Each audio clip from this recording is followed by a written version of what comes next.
Hey guys, so we're going into round 16 of Super Rugby. I must apologise for not doing a recap from last weekend, but I actually didn't get to watch most of the games, so I didn't think it was fair that I'd actually do a review of those games. But yeah, even though I didn't do a review, I actually got 6 out of 7 games right on my Super Brew. And the scariest thing is I actually went down in most of my pools because I think most people got 7 out of 7, so they got Grand Slam points, so they skyrocketed ahead. What I'm going to do is I'm just going to go through the previews for this coming weekend. Okay, so we've got the first game of the weekend. We've got the Blues versus the Bulls. This is a head and a heart kind of thing. So yeah, I've actually gone for the Bulls to win by 5. Going just on their track record, win-loss, win-loss, win-loss, win-loss.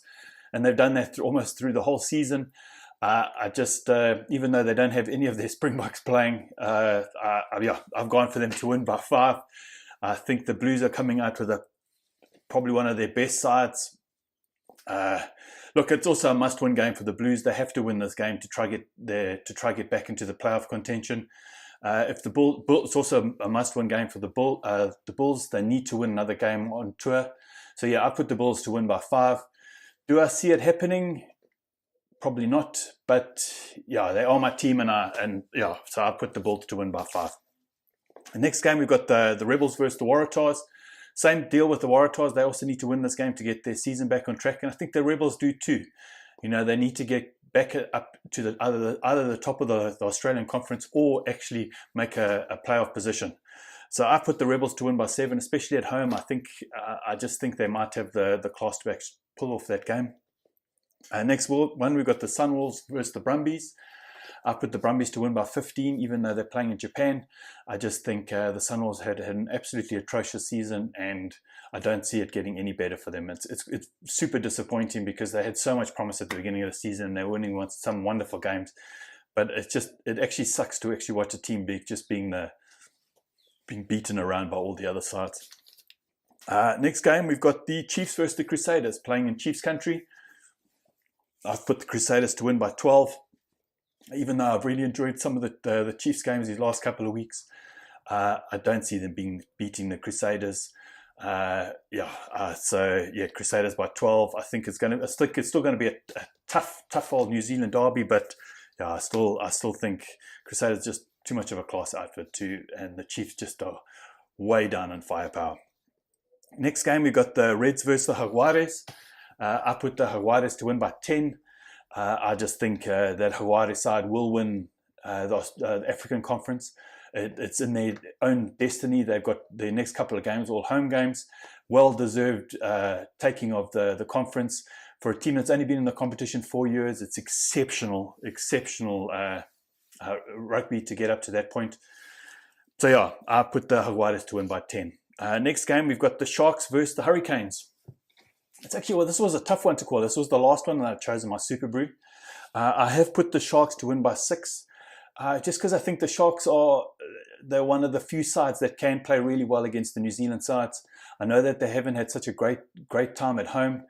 I just have a feeling that the Sharks have exceptional firepower. They're really I think they're on a bit of a winning track, and I think they really want to secure their home semis. Even though the Hurricanes, I'm not. The team sheets went up, so I wasn't able to actually go through all of that. But I think the Sharks versus the Canes going to be an exceptional game. Sharks by 6. Final game of the weekend, we've got the Lions versus the Stormers. I've put the Lions to win by 9. I just think that the Stormers have had their last couple of games have been really good, and their forwards are starting to really gel.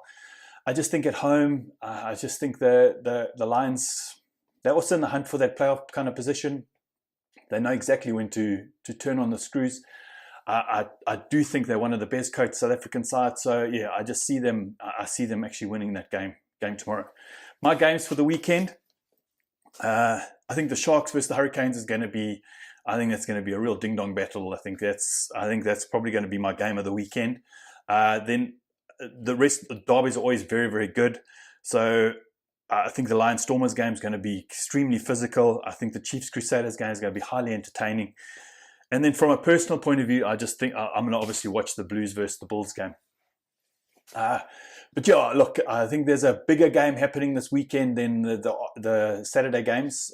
We've got Saracens playing Exeter, and if you've been watching the Premiership, I think the Premiership is one of the most entertaining competitions out there. The teams are so close. Every week you don't know who's going to win. Top team can be trounced by the bottom team. So it's a very, very open competition, and so I'm really looking forward to that game. So I'm going to record all the other games that are happening at the same time. I'm actually going to watch that game live because I'm really looking forward to it. My prediction, I think Saracens are going to take it. I think they've got way too much firepower all over the field, even though when Exeter play and when they're on song, that pressure that they bring is just is immense. But yeah, if you guys can watch any game this weekend, try at least watch that game. I think it's going to be exceptional. Two things that happened in this news this week. The comments by Phil Kearns that the Jaguares should be kicked out of Super Rugby. I think it's absolute rubbish. I think he's talking through his whatever. I just think if the Waratahs had won that game, I think he wouldn't have been saying what he was saying. So I enjoy having the Jaguares in the competition. They've proven themselves. Yes, they are made up of a lot of national players, but I think that's a good thing. I honestly feel it's a good thing. It makes our Super Rugby teams, it makes the games harder, and to beat them, you've just got to be a hell of a lot better than what you are. And so I'm all for the Jaguares being in the competition. I think it's wonderful. I think after 4 years to make it to the quarters, I think is exceptional. And I think he should just keep quiet, stick to commenting, and yeah, I just don't think that kind of those comments are fair, especially for a team that was really down on its luck and it's really turned itself around in the last couple of years. So yeah, I'm a big fan of the Jaguares in the competition, and I don't see that changing. And then the other one is pretty unique to South Africa. We've got ICASA, who are the international the regulators for broadcasting and stuff like that. And they've got this huge big plan that they want to make all the big sport events free to air. And on paper, that sounds like a wonderful idea. It really does. It'd be lovely to have. But they're talking Olympics, Paralympics, FIFA World Cup, Africa Cup of Nations, Rugby World Cup, Cricket World Cup, international boxing, netball, Commonwealth Games, and IAAF.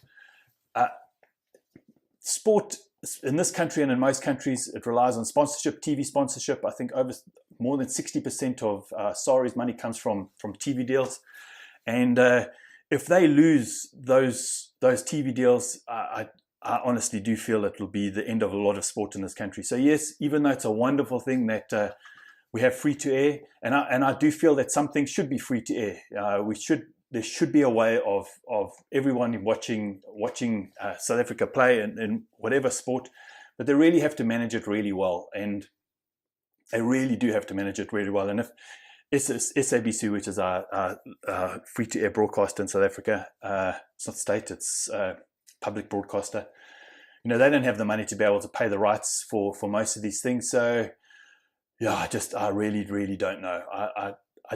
I think a lot more planning needs to be done for this. Without that money, without that big money in all sport in South Africa, I think sport in South Africa is in serious trouble going forward. But yeah, I'm glad that they're having the conversation. I'm just hoping it's a conversation and not this is how it's going to happen. Because I think most of the sports bodies in the country are actually at the hearings at the moment trying to plead their case that sport in the country is not run for profit, especially at the national level. And most of the money goes into grassroots. It goes into developing the game. And at the end of the day, the big money comes from TV deals. And imagine trying to keep our international players when we're battling to keep our international players already. we're just never going to be able to. And all of us will just end up watching schoolboy rugby, and that's it. Because after that there'll be nothing else. So yeah, I'm glad they're having the conversation. I hope they can come to some form of compromise. Maybe show the games a week later, or not live, but maybe the following day, so people still get access to the games, or something, or they come up with some kind of plan. But listen, guys, here's looking forward to an awesome weekend of rugby. I think the Premiership game, the Premiership final is going to be, I think it's going to be a match to remember this year. And yeah, I hope you guys have a wonderful weekend and keep safe. Cheers. Bye.